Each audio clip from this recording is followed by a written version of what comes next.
Hi, and welcome to the Dynamic Duel podcast, a weekly show where we review superhero films and debate the superiority between Marvel and DC by comparing their characters in stat-based battle simulations. I'm Marvelous Joe. And I'm his twin brother, Johnny DC. And in this episode, we are going to find out exactly who would win in a fight between the Teen Titans character Starfire and the New Mutants / Avengers character Sunspot. Oh, Avengers character? I didn't know that. Yeah, he later joined the Avengers. My daughter, Faith, has been looking forward to this episode for over a year now. Really? She always asks me when we're going to do the Starfire episode. Oh, is Starfire her favorite character? Yeah. She'll be making a cameo appearance later on. Okay, just like Grace did in our Elektra versus Katana episode. Right.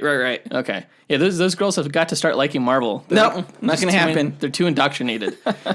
Before we get into our main event where we run our simulations and find out who would win, we're going to go over the comic book movie news over the past week, which includes the reception that the Joker film got at the Venice Film Festival, which was pretty spectacular. And there's the final trailer as well. Right. We'll also be talking about how Disney has recut the New Mutants film to sever all ties to the greater Fox X-Men universe.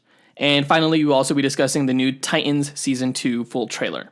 As always, you can skip ahead to whatever segment you want to listen to by checking out our show notes where we list the chapter times. Yeah, if this is an old episode and you're just playing catch-up, definitely skip over the news section because it's all old news. Yeah, get to the good stuff. But I would include in the good stuff our sincere, heartfelt thank yous to the people who rated us over this past week and reviewed us, which includes Matt Estes' wife, which I highly suspect is actually just Matt Estes giving a second review.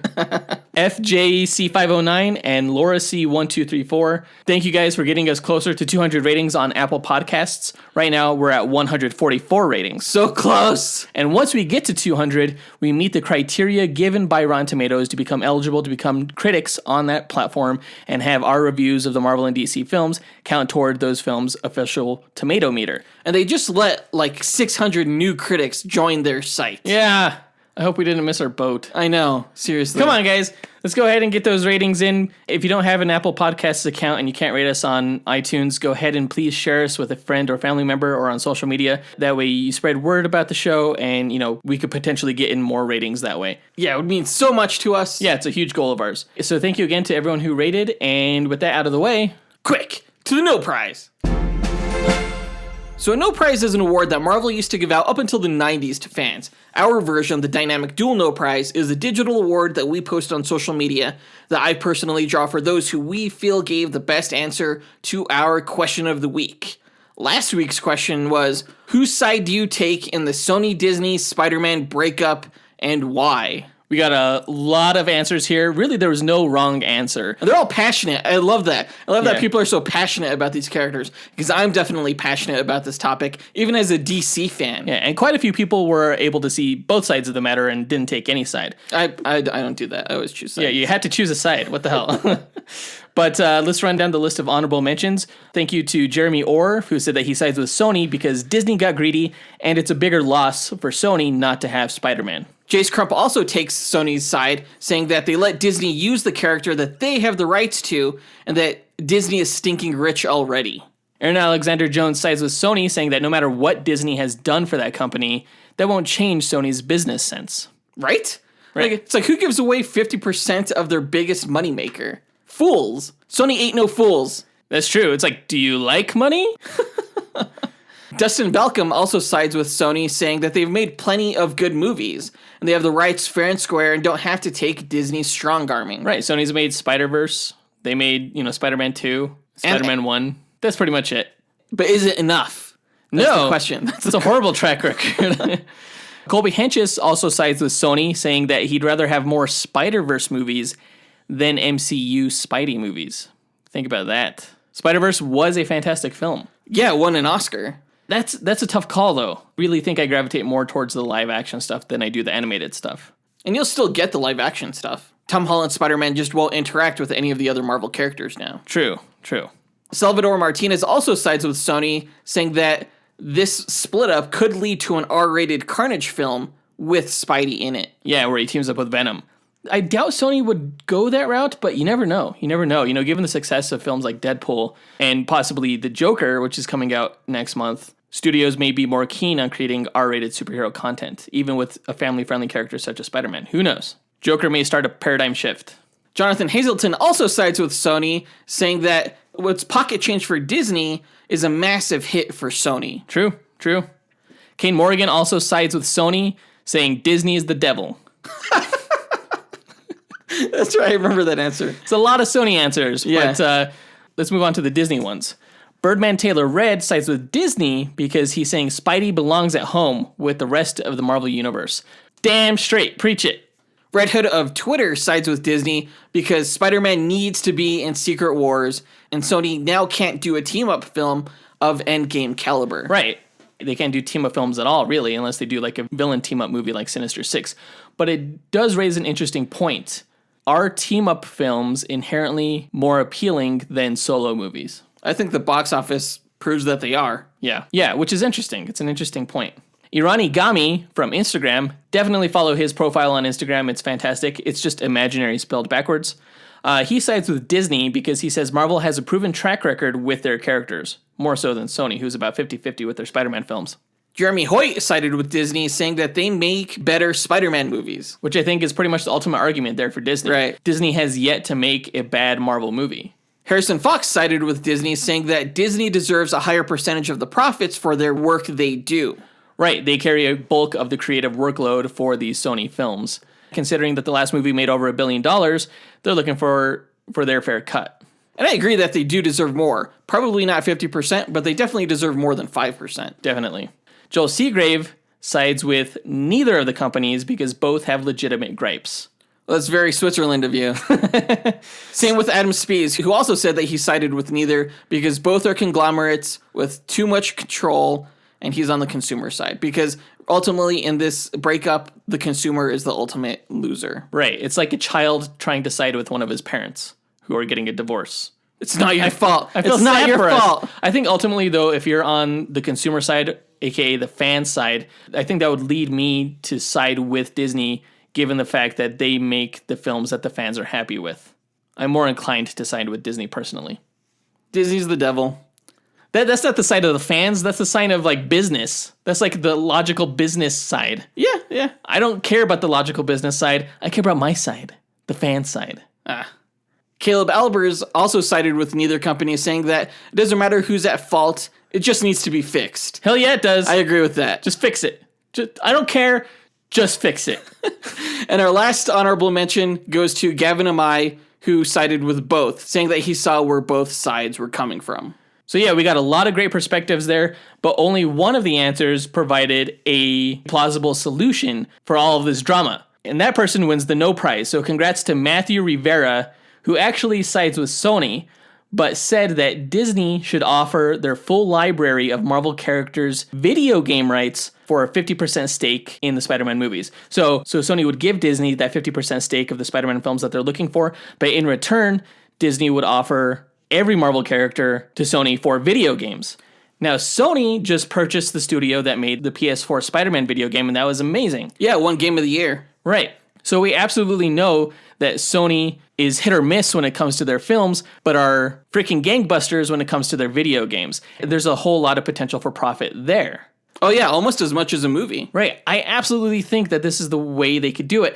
Freaking fly Matthew Rivera over to the negotiation table, have him lay down this proposal, and freaking get shit done. Right? It's freaking genius. Let's do it. I want this done by next week. And give Matthew Rivera a raise. Because that was just brilliant. Yeah. And well, we don't have money to offer you, but we do have a dinky little JPEG that Jonathan draws that we'll post on social media. So congrats for, getting that for your brilliant marketing mind. Hey, it's going to have Starfire on it. There you go. If you, the listener, want to win your own No Prize, go ahead and stay tuned to later on this episode when we ask another question of the week. And now that that's done, on to the news.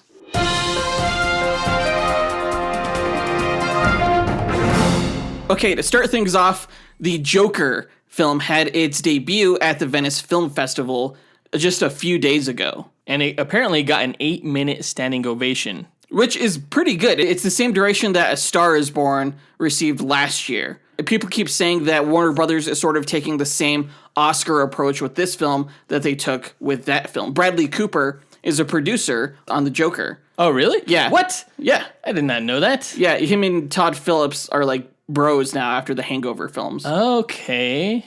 Interesting. So everyone's talking about the Oscars. Everyone's saying that the Oscar for Best Actor is basically already Joaquin Phoenix's. He's not going to beat out Robert Downey Jr. This is RDJ's year. Dude, Robert Downey Jr. didn't do anything special. He carried the most successful franchise 10 years. for over 10 years. He did a lot of heavy lifting for the Marvel. He's just playing himself. He's just playing his douchebag self.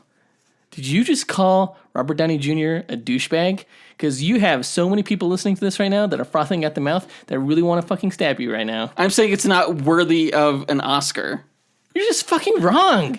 How dare you? He did so much. He probably had more influence on money being exchanged at the cinema than potentially any other actor in the history of film. Well, that's fine. Let him keep the money. But the gold is going to Joaquin Phoenix. Whatever, just because you said that, it's not going to happen now. No, I hope I don't jinx it. I hope everyone talking about this is not jinxing this, because it does look like a fantastic performance. Well, the film has 89% right now on Rotten Tomatoes based on, I don't know, like around 30 reviews, which is not bad. You know, it's not in the 90s.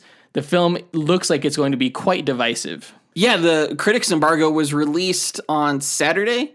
So there's quite a few reviews already, and it's absolutely divisive. The people that don't like the film, like, really don't like the film. I don't think they like the idea of the film. They still admit, or most of them admit, that Joaquin Phoenix's performance is something special, though. Yeah, sure. I mean, not Oscar-worthy. There's a few detractors. There's a few, but not many. IGN gave it a 10 out of 10. Which is surprising, because they hardly ever give a film a 10 out of 10 rating. Joe Blow gave it a 9 out of 10. My hype level for this film is so high. Manage your expectations. I know. I'm terrified. Check that shit at the door. I'm terrified. You have to go into every movie with no expectations, because if you go in thinking that this is going to be the best movie you've ever seen, you're going to be disappointed. Well, guess what? They shouldn't have debuted it at the Venice Film Festival then to rave reviews. You're going to... You're going to come out of the movie being like, that was just okay. It wasn't what I expected. I know. Exactly. I'm going to be like 3 stars. Expectations really are everything. I definitely want to see it with a huge group of people and just kind of feed off of their energy. I always think that's the best way to experience these films, is just with the biggest crowd you possibly can. I heard the film is pretty funny, actually. Really? But like in ways that make you ashamed to laugh. Like, it's not funny, haha. It's more like, haha, oh no. Like that. Which is surprising, because I haven't really gotten like a funny vibe from the trailers. No, not really. Of course, Joker's final trailer was released just a few days before its debut at the Venice Film Festival. Mm-hmm. And after watching this final trailer, I agree with my earlier statement where I said that we really don't need another one. Yeah. I still think that the first teaser trailer for this film was all that we really needed to be sold on the film. This one didn't really do anything for me. I'm sorry, what? I mean, it revealed maybe some interesting moments that I would have preferred just to have been surprised by when I saw it in the theater. They had to sell their film, you know? Maybe they shouldn't have done such a good job on the first trailer then. I know. The music, just everything about it was fantastic. Yeah. And this one was really good as well. Like, this one still definitely made me feel like the same feels that I had from the first trailer. Just, it looks like they're really trying to sell the whole, like, sympathetic angle for the Joker, for Arthur Fleck. For sure. The starting scene of this trailer is on the bus where Arthur Fleck is trying to make this kid laugh by making funny faces, and the mom gets mad at him for that. And his reaction just kind of broke my heart. Arthur Fleck seems like such a sympathetic character, which is kind of a dangerous thing when it comes to a character like the Joker. You don't want to make him too sympathetic. What I'm hoping that they do during the course of this film is present him as hugely sympathetic, but by the end, make him so unrelatable, have him cross the line so far that we are no longer able to sympathize with him and view him as the villain that he is supposed to be. Yeah, I agree. I think that's a great approach to take with this film. If you can make the audience member like just horribly confused by the end as to what they're feeling and why they feel that way, then it means it's a really impactful film. Do you think it's dangerous for people to relate to the Joker? Absolutely. And you know what? There's going to be some people who walk out of the film still sympathetic of him, even after all the evil shit he probably does at the end. And yeah, that is dangerous, and that is part of the discourse that's going on amongst the critics and on the Twitterverse right now. Right. It does seem like it's a timely sort of discussion in that we're kind of getting insight into a deranged mind who's doing atrocities that we're kind of becoming more accustomed to in society currently. And not just a deranged mind, but one that is basically at the bottom rung of society. Yeah. You know, one who he mentions in the film that he wasn't even sure he existed. Like, he's constantly abused, he's constantly ignored, and there's only so much someone with a mental illness can take with that kind of attitude from society. Right. And I'm sure we'll be continuing this discussion when we actually review the film itself. I'm not sure the film will offer any solutions as to what to do, but just something to think about. Yeah, absolutely. I mean, again, from the opening scene of this trailer, it is very heartbreaking, like you mentioned. It's just like no good deed goes unpunished. Yeah. That being said, though, this is Gotham City. It's kind of a shithole city, and the mom definitely has a right to protect her child from any sort of, creepiness out there. Yeah, just like this strange guy, like, interacting with her child. Yeah. I mean, I have children. I wouldn't really appreciate that either. But he's just making the kid laugh. I think if I were the mom, I would have bit my tongue until something I felt crossed the line. Well, the difference here is that, yeah, she confronted him sort of in a rude and aggressive way. Yeah. Like, if it were me, I would have been like, oh, here, kid, come sit on my lap and I'll entertain you for a bit, Okay. Yeah. But it's just like those kind of interactions that it seems like he constantly encounters throughout his day-to-day life. And they're small, but those micro interactions add up. For sure.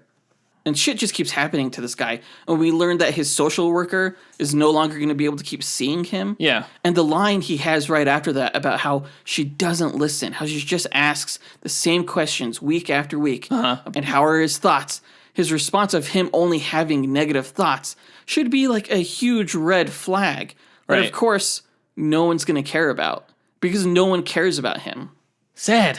But right after that, we get a good take of his Joker laugh. Which I guess in this film, Arthur Fleck has a mental condition where he laughs uncontrollably, even during inappropriate moments. Yeah, that's a plot detail that some of the reviews were talking about, which is an interesting take. Yeah.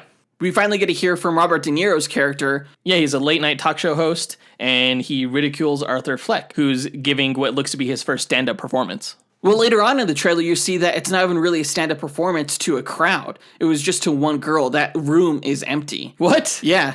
And essentially, like, he was just being filmed because, sometimes comedy houses will film the performances for the comedian. And I guess that just leaked, and now he's the butt of the joke of society now, thanks to Robert De Niro's character. Oh, that's sad. Oh, that's heartbreaking. Yeah, and the crazy thing is I actually thought that joke was funny. No, it wasn't. It was horrible. how no one's laughing at him now. I thought that was a good joke. Yeah, I mean, it's self-deprecating, but I don't know. I think it's just his delivery, the way he delivered the joke. It's awkward. It kind of makes me concerned that this really isn't the Joker from the comics. I mean, obviously it's not the Joker from the comics. This is essentially an Elseworlds take on the character. But he doesn't seem nearly as intelligent as I think the Joker should be. Yeah, and I mean, and we don't know how intelligent he's going to be in this film. He may actually be intelligent, just that no one else sees that. And maybe that's part of the problem. Right. He does seem to like start some kind of social revolution involving clown masks. It's almost like a V for Vendetta mask. Yeah. And just to see him like walk through the crowd and see, people wearing clown masks driving by in taxis and just his reaction to that. His pride. Right. You could tell it definitely like boosts his ego. Yeah, despite the fact that it seems like all these clowns are just causing chaos. It almost seems like he appreciates the recognition more than the consequences of their actions. And it sort of seems like society is what kind of encourages him over the edge. Yeah, that's a good point. That's interesting. They pressure him to go in the wrong direction, but they support him in also the wrong direction. It's this weird thing that seems totally relevant to our current times. Right. This is going to be a fantastic film. I already know it. Oh my gosh. It'll be fine. Before the trailer ends, the Joker character asks Robert De Niro's character to call him Joker. I'm assuming that comes from earlier on when Thomas Wayne asks Arthur Fleck if this is all a joke to him. Possibly, or maybe that's what Robert De Niro referred to him as in his previous skit, like, look at this Joker, or something like that. And so he wanted to play off that. Oh yeah, I could totally see that happening too. Either way, it'll be an interesting origin of the name. Ultimately, I don't know if this trailer was necessary, especially coming off of like the hype from the Venice Film Festival. But, I appreciate it. It wasn't the trailer we needed, but it's the one we deserved. I definitely think we deserve Joaquin Phoenix's performance as the Joker. It looks like it's going to be fantastic. And that brings us to our question of the week. Who's your favorite live-action Joker actor, and why? Post your answer to our Instagram, Twitter, Facebook, or email us at dynamicduelpodcast@gmail.com. We'll pick our favorite answer and draw that person a Dynamic Duel No Prize that we'll post to social media. In other news, we received word from fandomwire.com that Disney has recut the New Mutants film that's going to be released next April to remove all references to the larger Fox X-Men universe.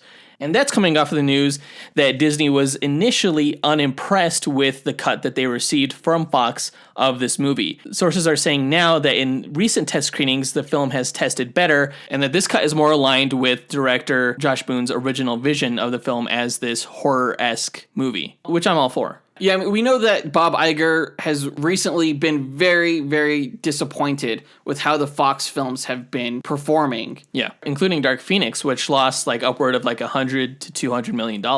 Yeah, he was trying to explain to investors, when we initially bought Fox, we didn't think that all of the films that they had in production were going to be box office bombs. Right. And this seems like Disney's concerned that this might be another one. Well, it is low budget, so I'm not sure that they have a whole lot to lose. I personally am still really interested in seeing this film because I'm a big fan of the New Mutants. They were the second generation X-Men, or they're more like the third generation X-Men that really introduced some amazing characters. One of them being Sunspot, who's going to be in this movie. Magic, Colossus' sister. Wolfsbane is amazing, and so is Cannonball. I love all those characters. Mirage, there's Richter, he was in the Logan movie. There's Legion, and he has a great FX show right now. A lot of great characters here that they haven't really explored too much in any film. I think Sunspot actually has probably had the most live-action appearances, given that he was in X-Men Days of Future Past, he's in this New Mutants film, and he was one of the stars of the Gifted television show. Of course, he went by a different name, Eclipse, in that show. And I'm not really surprised about what Disney is doing, sort of cutting off ties to the X-Men franchise. I remember for a while that they were rumored to want to introduce Laura Kinney's character of X-23 into this film. Right. Just to tie it into the past X-Men franchise. But now it seems like they're not going to do that. Yeah, as well as Mr. Sinister, he was supposed to make a cameo in this movie played by John Hamm, and I guess they're scrapping that in favor of using him perhaps later elsewhere in an MCU X-Men franchise. Allegedly, also, the characters are mutants in this movie, but they're not necessarily aware of the larger mutant universe out there. Yeah, they don't know that they are mutants. Yeah, that's what the article seems to suggest. But they should still have their powers in the film. They should still, go by the same names. And the movie should still be largely a horror piece. And given the fact that most people seem to be over the Fox X-Men universe, as proved by Dark Phoenix's box office take, I'm kind of fine with this news. This New Mutants film will be kind of like an outlier. That's not really tied to any particular franchise. And I imagine Disney is going to spend $0 marketing it. Yeah, most likely. But I'll see it. I hope it's good. I really hope it's good. I've been waiting for a legit superhero horror film for a while now. And I'm a big fan of the cast, too. So yeah, me too. In my opinion, this was perfectly cast. Right. Who knows? Maybe this will be like Suicide Squad. Maybe people will just love this film and it'll make a whole bunch of money. I mean, critics will hate it, but people might like it. Yeah, and maybe they'll do a soft reboot, but with the same cast. By James Gunn. Yeah. There you go. Saved. Franchise saved. Hopefully. Moving on to our last bit of news, we got a full trailer for Titans Season 2. And it's pretty dense. There's a lot going on here. It's setting up a lot of storylines. Yeah, it's my favorite trailer, though. I think it amps me up to actually watch the show, even though I never will. I could barely watch Marvel television shows as it is with everything they got going on. Oh, dude, same with me. I still haven't finished Swamp Thing. What? I know. I promised that I would give my reaction on the full season. That still hasn't happened. Is it just not that interesting or what? It's just finding the motivation to get around to it, knowing people's general reaction to the season as a whole wasn't that great. Really? Yeah. Oh, that's too bad. Because it does end on a cliffhanger, I'm told. No. Right, exactly. Okay. They didn't even try at the end to kind of wrap that up. Damn it. But I did watch all of Titans, and I enjoyed it for the most part. This trailer definitely makes me think I'm going to enjoy it even more. There's a huge cast of characters here. I'm kind of surprised at the huge ensemble that they have. I was kind of hoping to keep it small so I could get to know characters like Beast Boy and Starfire better. But it looks like they're just going all out with all of these characters. Yeah, Donna Troy's in there, Aqualad's in there, Deathstroke's in there, Deathstroke's daughter, whose name I don't know, is in there. Both of his children are in there. Oh, what? Yeah, Jericho and Ravager. Although it looks like Jericho's like pretty young. The premise appears to be that Dick Grayson is starting sort of like a training ground for new and upcoming superheroes. But the Titans of yesteryear, which we'll see in flashbacks apparently, kind of don't like that idea. Because they got their asses kicked by Deathstroke. Exactly. It seems like not too many people are happy with Dick Grayson's decision to do this. Like, even the people he's training, like Jason Todd. Gosh, I hate Jason Todd. I don't hate the actor. I guess you're not supposed to like the character of Jason Todd. So maybe it all works out. But we get to see some of the characters in their costumes. Raven actually looks like Raven now. We get to see more of Hawk and Dove in costume. We see Wonder Girl in costume. We get to see Tempest, Aqualad, in costume as well. And Superboy. And Crypto. That's going to be cool. I'm really looking forward to that. I think I've mentioned that before. But ultimately, I think the big reveal is Deathstroke. You know, we've seen him in the last trailer, but here we also see him in action. Yeah, looks badass. He does look badass. Simon Morales is going to kill it as Deathstroke, I think. Can you remind me, does this show take place in the Arrowverse? No, it doesn't. Okay. If it did, then Deathstroke would be played by Manu Bennett, who was also great in the role. Is that why Speedy isn't on the team? Or Arsenal, whatever they want to call him? Because he was a member of the Teen Titans, but of course he was also a big part of the Arrow television show. Yeah, I wouldn't be surprised. They're trying not to recycle characters, except for Deathstroke. The trailer ends with Dove calling on Dick Grayson to take up the mantle of Batman, which is interesting because it makes you wonder, like, is Bruce Wayne not being Batman? Well, he does look a little bit old in this trailer, but I think ultimately Dick is going to determine that he can't take up the role of Batman due to ideological differences, maybe, or he just doesn't want to be Bruce Wayne. He wants to be his own thing. Right. I mean, he burned his Robin suit in season 1, and we see that at the beginning of this trailer. So I think this season is going to be him becoming Nightwing. Hopefully it happens sooner rather than later, but I get the feeling like he'll probably show up in costume in the final episode. Hopefully. I feel like Nightwing has one of the best costumes in DC Comics, and this show definitely has great costume design, so I'm really looking forward to seeing what that Nightwing costume looks like. Yeah, same here. The one last thing in this trailer that I want to touch on is that it looks like Starfire is going to delve more into her Tamaranian past. We see another Tamaranian, I don't know if it's her brother or who, like, kidnap her. Yeah. So we'll see what happens there. But speaking of Starfire, let's go ahead and get into the main event of this episode where we find out who would win in a fight between Starfire and Sunspot. I'll go get my daughter Faith.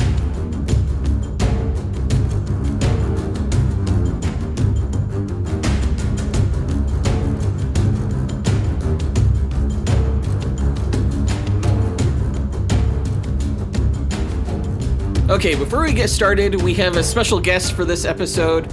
If you listened all the way back in our Katana versus Elektra duel, you'll remember that my daughter Grace did a brief cameo in that episode because Katana was her favorite superhero. Well, Starfire happens to be the favorite hero of my other daughter, Faith, who's 4 years old. And why don't you say hi? Hi. She has a bit of a cold, so we'll see how far we make it through this. But, Faith, who do you like between Marvel and DC? DC. Why? Because it's my favorite. Because it's more awesome. Because that's what my dad tells me to like. Pretty much, huh? What do you think of Marvel? Oh, that's messed up. That's what I think, too. Why do you like Starfire? Because she has puffy hair like me. Oh, yeah. Faith has curly hair. She likes characters with a lot of hair. Who do you hope wins this match between Sunspot and Starfire? Starfire. That's right. Say Sunspot is going down. Do you like Disney princesses? No? Oh, she knows this trick. Yeah, she knows. I trained her. How do you know the character of Starfire? Teen Titans. Oh, the cartoon? Yeah? Who else is on the cartoon? Cyborg. Cyborg? Who's your favorite Marvel character?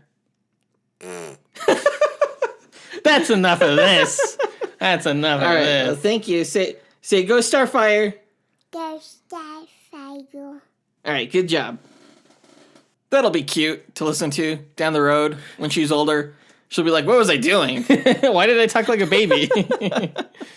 Okay, so Starfire versus Sunspot. Now, we're doing this particular duel because it ties into the X-Men Days of Future Past movie that we reviewed last week. Sunspot was in that film, although he was wildly misrepresented, as we spoke about in that review. But this also leads up to our 150th episode, which we're planning to pit the Teen Titans against the X-Men. Right. And Starfire will be on my roster. Yeah, we're going to have a lot of episodes that deal with both the X-Men and the Teen Titans in the upcoming weeks. This being one of them. Now, we decided to pit Starfire versus Sunspot because we think that they have a comparable power set, and they both started out as members of, like, fledgling teams that were kind of growing up as superheroes, basically. Right. So they have a lot in common. I think. I actually don't know too much about Sunspot. I actually don't know too much about Starfire, so hopefully they have a lot in common.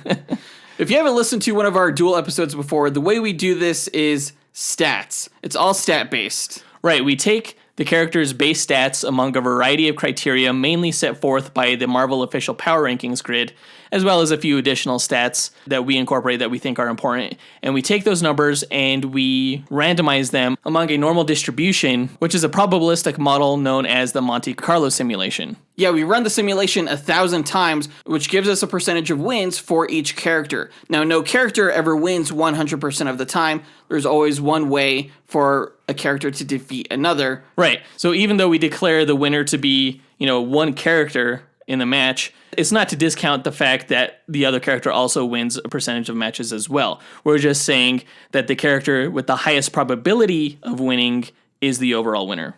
Of course, we take this approach because it's scientific and it's mathematical. And Joseph and I, being DC and Marvel fans ever since we were little, are both heavily biased towards our respective comic company. Yeah, we figured this is the fairest way to come to the answer of who would win. It's the same approach that Spike TV took with their television show Deadliest Warrior that was on the air like over a decade ago now. So yeah, there's no bias, no fan votes, no uncharacteristic feats of strength. We go with, their standard stats that we feel truly represent the character best. And the Monte Carlo method accounts for all the different variables that they'll encounter in the battle. Before we run these 1,000 simulations, we like to give a breakdown of each character's history and abilities. I think it's your turn to go first this episode, so let's learn all about Starfire. Alright, so Princess Coriander was the second of 3 children born to King Myander and Queen Luander of the planet Tamaran, the 8th planet in the Vega star system. Tamaranians sustain themselves by absorbing ultraviolet radiation, and their royal family is able to harness that energy into flight. Now, Coriander's older sister, Commander, was the next in line for the throne, but she contracted an illness as a child that robbed her of her ability to fly, making Coriander the royal successor. When the siblings were of age, they were sent to train under the warlords of Okara, the fiercest warrior race of the Vega system. Commander, embittered at having lost her right to the throne, almost killed her sister Coriander in a sparring exercise, which resulted in Commander being expelled from the training program. Commander fled, betraying her family and the people of Tamaran by giving away its defense secrets to their fiercest enemies, an alien race known as the Citadel. Why are all these aliens named after, spices? You have, Planet Tamarin and Coriander. How come her sister isn't named Cilantro? That's a good question. I have no idea.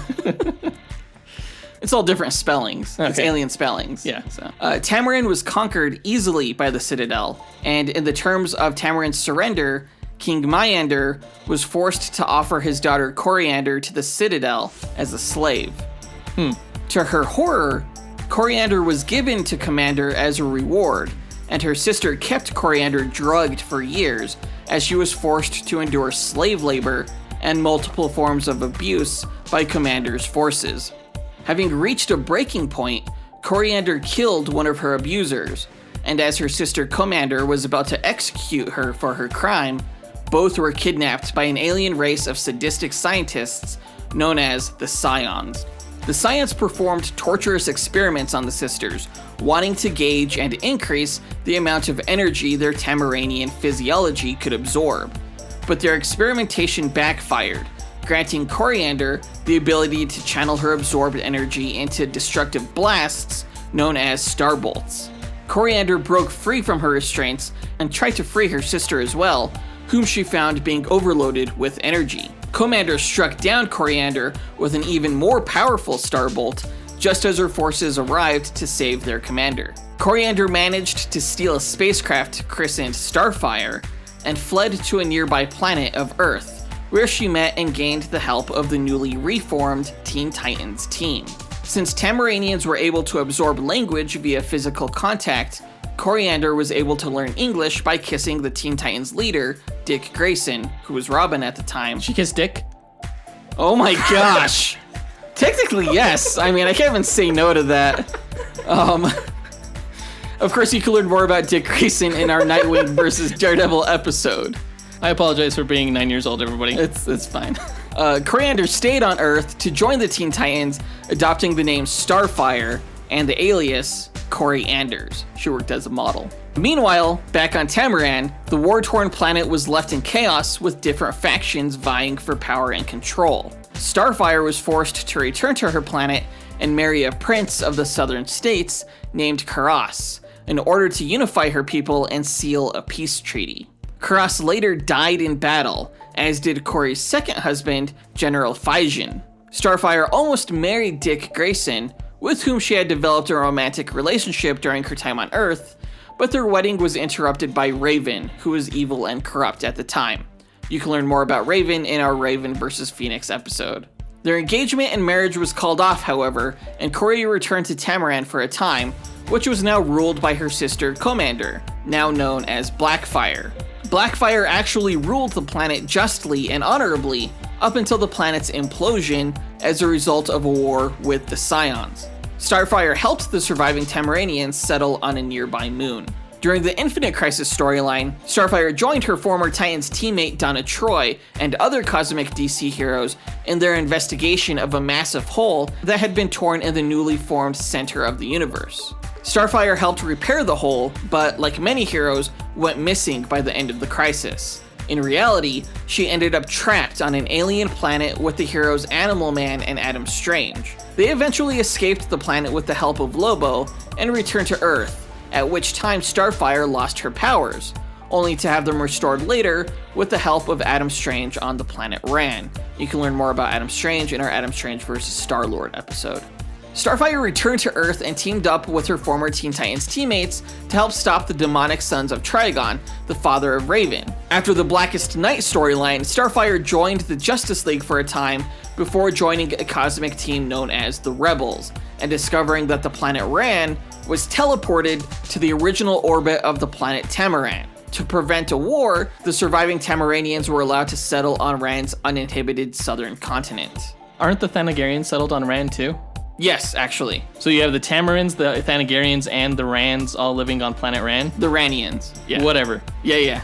Interesting. In the New 52, Starfire's origin was changed slightly so that her parents were killed by the Citadel when she and her sisters were young, and her sister Commander was forced into a position of power and to imprison her sister in a Citadel prison, where Starfire was experimented on. When Starfire developed her Starbolt ability, she led a rebellion that saved thousands of slaves. She lost her memory when she arrived on Earth, but fought alongside the heroes Red Hood and Arsenal, who helped her save her planet Tamaran from a new alien race known as the Blight, who had corrupted her sister, once again known as Blackfire. Starfire returned to Earth and later joined a new version of the Teen Titans and the Cosmic Justice League known as Justice League Odyssey. Powers-wise, Starfire's Tamaranian physiology allows her to constantly absorb ultraviolet radiation, negating the necessity to eat, drink, sleep, or even breathe atmosphere. The stored energy grants her enhanced durability and strength, and she could channel the energy to fly or fire powerful energy beams known as Starbolts. In addition, her combat training at the hands of the warlords of Okara has proven on multiple instances to have made her a more formidable fighter than even the Amazons. And that's Starfire. There's so much within her story that reminds me of Sunspot. Not just her powers, but also her backstory. That's almost kind of eerie how often that plays out between these choices that we make. How coincidental it all turns out. Yeah. It's almost like we could read each other's minds or something. Or the comic writers are borrowing from each other. Heavily, yeah. Yeah. No, we're telepaths. Okay, so Sunspot's real name is Roberto da Costa, and he was born in Sao Paulo, Brazil, to an American archaeologist named Nina and a millionaire businessman named Manuel da Costa. His father pushed him to be the best at whatever he did, but was domineering and shrewd, causing a rift in the family that led his mother to get a divorce. Roberto turned to athletics to cope, becoming a star player in his high school's soccer team. At 14 years old, he played in a big championship match in Rio de Janeiro. The opposing team consisted of lighter-skinned players who began playing dirty and knocked Roberto to the ground in their racist hatred. Prejudice, of course, being a theme throughout the X-Men comics, it was something Roberto experienced before he ever became a mutant. As a hot-tempered teen, Roberto fought back, and the other team retaliated by beating him up on the soccer field. His mutant powers activated for the first time that day. His skin turned dark, absorbing the ambient light inside him, awakening his superhuman strength, and he threw the opposing player across the field. The other players and most of the fans in the stadium fled in shock, though his girlfriend Juliana Sandoval stayed by him. Word of the incident reached the Hellfire Club, a group of social elites who sought to increase their influence over the world by increasing their own power and eliminating others with power, including mutants they deemed a threat to their plans. Donald Pierce, a member of the Reavers and the White Bishop of the Hellfire Club's inner circle, hired mercenaries to abduct Roberto, but they failed and captured his girlfriend Juliana instead. Luckily, Professor Charles Xavier, leader of the X-Men, was also aware of the soccer incident and had sent several members of the New Mutants to help. As they tried to rescue Juliana, one of the mercenaries fired at Roberto, and she died jumping in front of the bullet to protect him. Devastated, Roberto and the New Mutants went on to defeat Pierce, and he decided to move to the United States as Professor X's newest student. He became a mainstay of the New Mutants team alongside other mutants such as Mirage, Cannonball, Wolfsbane, and Magic.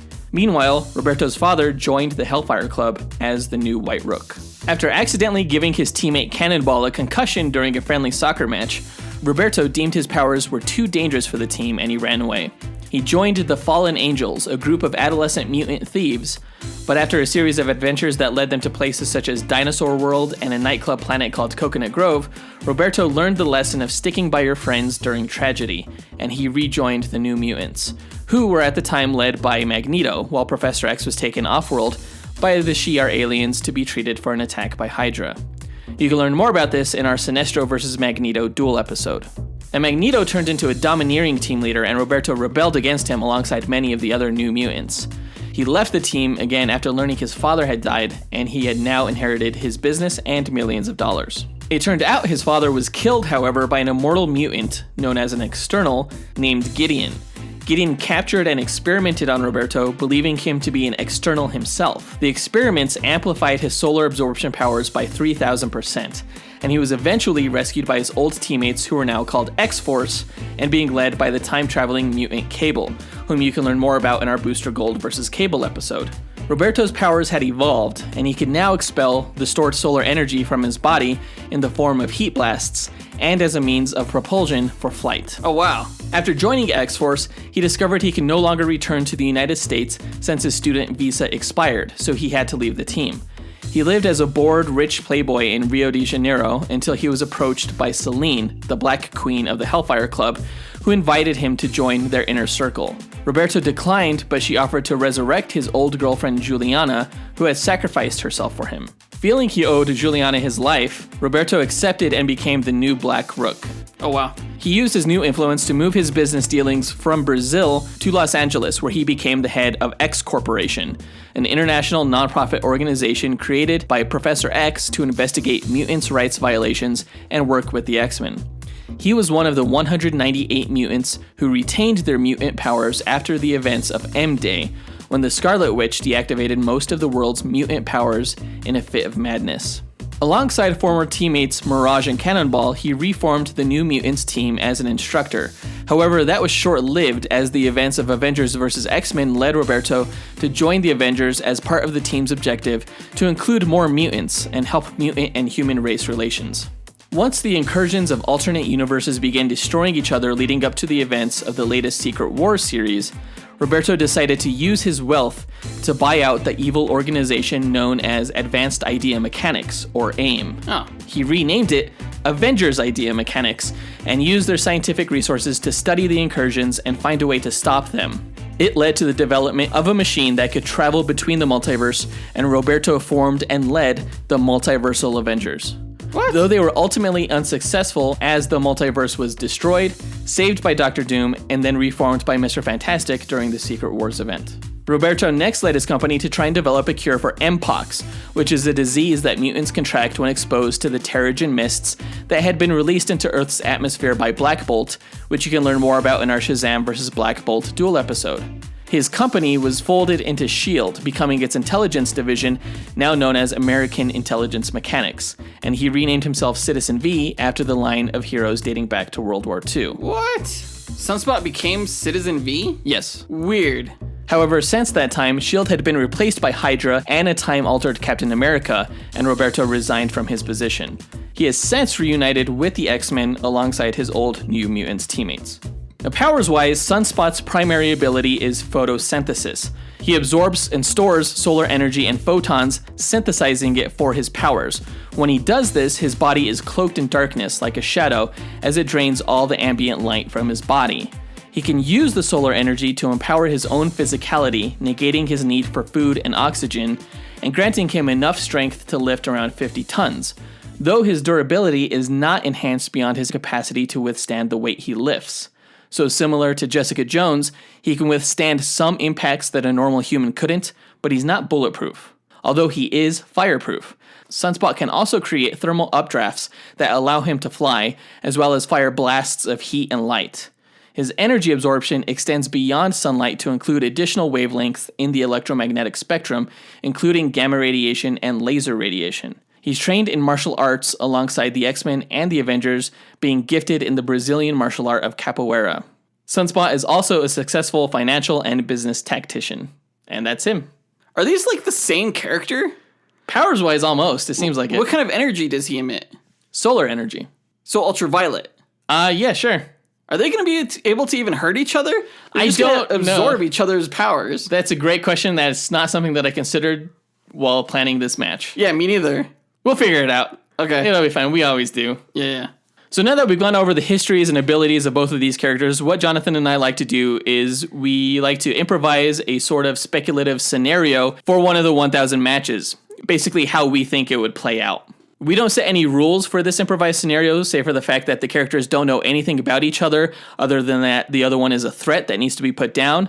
The fight takes place in a non-environment. Essentially, the environment plays no role in the match itself because, environments can lend advantages to certain characters over the others. And we don't take statistics for the environment. Right. We like to make sure these characters win on their own merits without any outside help. So let's get into it. The characters start about 50 yards apart from each other on the battlefield.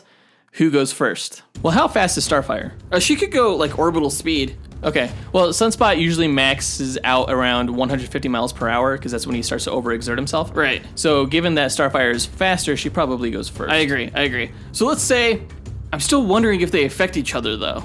Like, they could both absorb the energy that they're emitting. Right. But it's like Starfire gets hurt by her sister Blackfire's energy blasts all the time, her starbolts. And there is a concussive force that accompanies Sunspot's solar blasts. And I wouldn't say the starbolts are just like a laser. There's like a concussive like explosion that happens when they hit things. Oh, really? Yeah. Okay.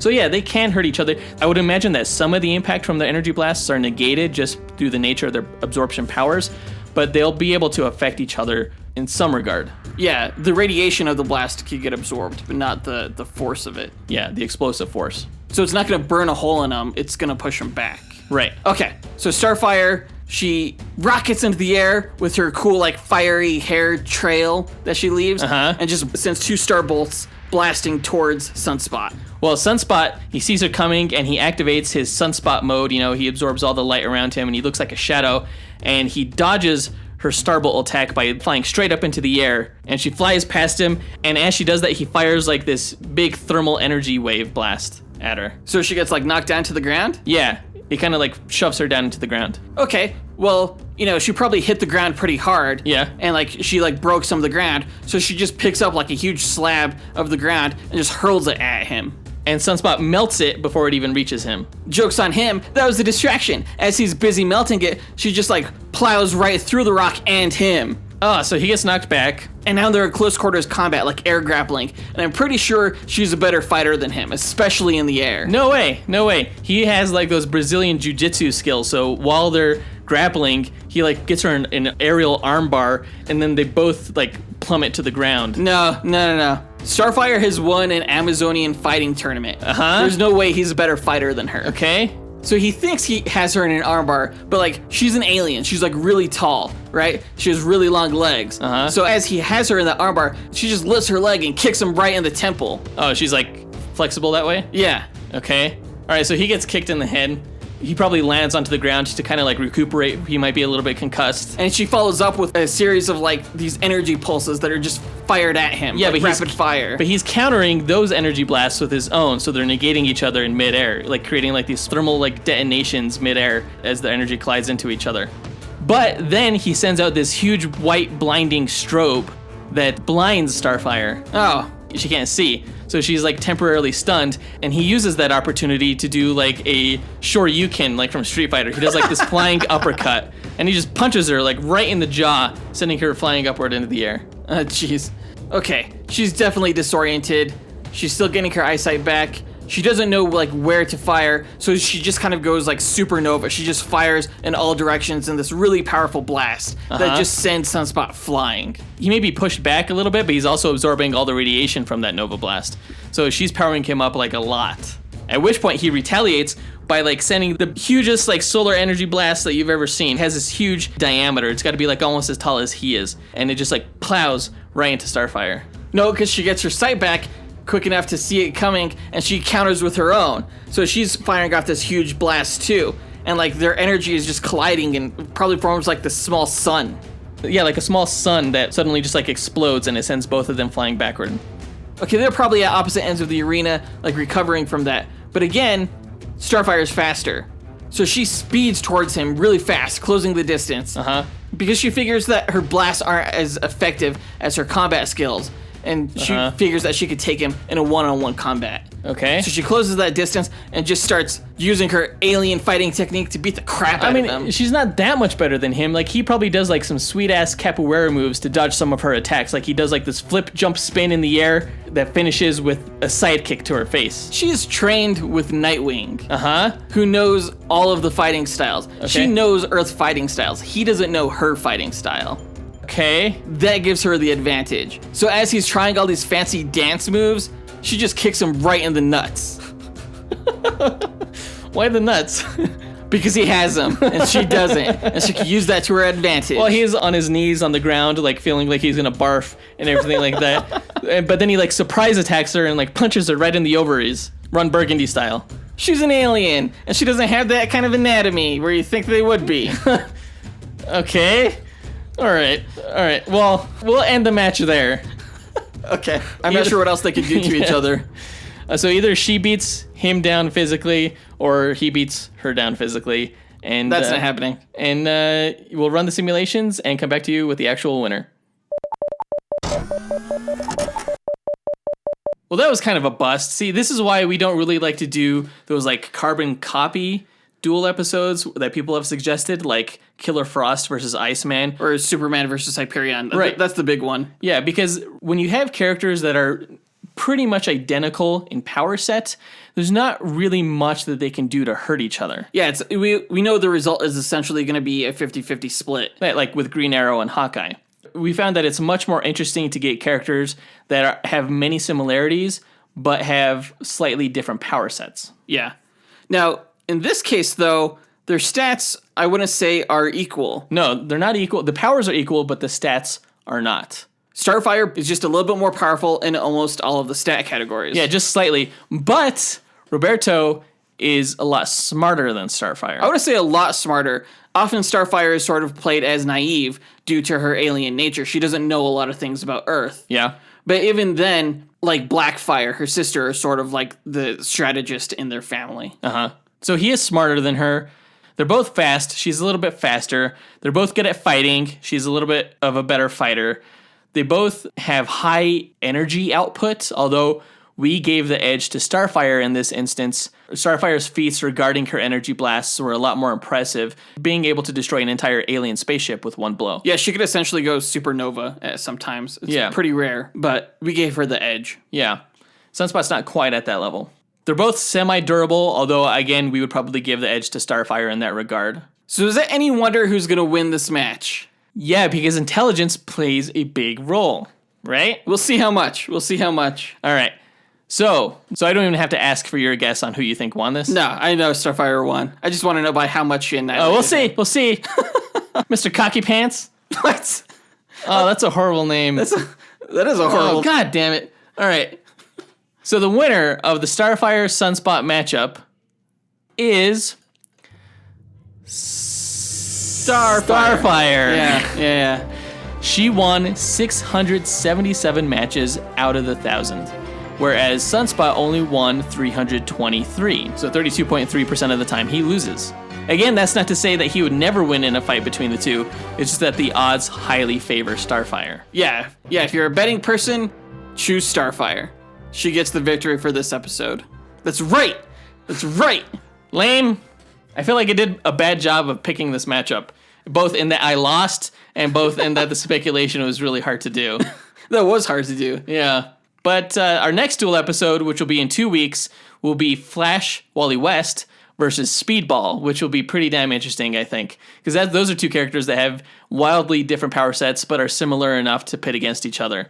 But before that Duel episode, next week we will be reviewing the direct-to-video animated DC film, Justice League: The Flashpoint Paradox. Yeah, I've been looking forward to reviewing that one. I haven't seen the film yet. I've been waiting for our review of it, but I hear it's really good. I don't know anything about it. I've heard Flashpoint Paradox a lot in your bios for characters, but I actually don't know what it entails. So I'm interested in seeing what it's all about. Write into us, guys, and let us know what you thought about this matchup. And you can do that via email at dynamicduelpodcast@gmail.com, or you can find us on social media on Facebook, Instagram, and Twitter. Visit our website, dynamicduel.com, to get links to all those social media profiles, as well as to our merchandise store, which is on TeePublic. You could find a link to that on our website as well. If you use the link from our website, you'll get a discount on your first order. And who doesn't want a Starfire t-shirt or mug or a canvas printing to hang on your wall? Yeah, that's one of the options offered on that store. That's pretty cool. Yeah, are you looking to spruce up your home with some superhero art? Visit our online store. Right, and you can find a link to that at dynamicduel.com. Don't forget to share this episode with people that you think would enjoy it, as well as the rest of the episodes that we have. And if you have an iTunes account and you haven't rated us yet, please do that. Yeah, we got a lot of ratings last week. We got 4 of them. Let's see if we could do better this week. Let's keep that up. Yeah. That does it for this episode, guys. We'll talk to you next week. Up, and away. True believers.